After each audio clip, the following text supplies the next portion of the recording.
কোনো জায়গায় যদি আগুন লেগে থাকে সেক্ষেত্রে এক্সটিংগুইশার যদি থাকে তাহলে এক্সটিংগুইশার দিয়ে কীভাবে আগুন নেভানো যায় সেটা আজকে আমরা দেখাবো। এটা হচ্ছে এক্সটিংগুইশার।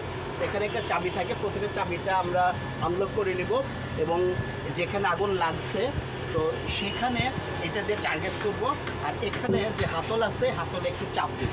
তো আমি সেফটির জন্য আমি এখানে একটি বস্তা নিয়েছি, এভাবে টার্গেট করবো এবং হাতলটা আমরা চাপ দেবো। চাপ দিলে দেখা যাচ্ছে এখান থেকে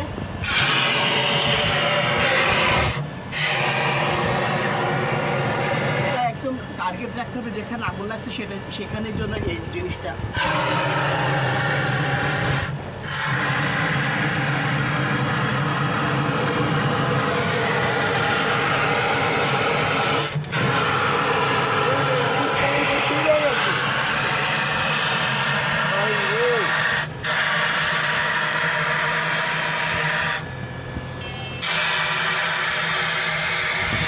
এভাবে যদি আমরা এক্সটিংগুইশারটা ইউজ করতে পারি সেক্ষেত্রে আমরা অনেকাংশে দুর্ঘটনা এড়াতে পারবো এবং আগুন নেভাতে সক্ষম হবো। সবাই নিরাপদে থাকবেন। ধন্যবাদ।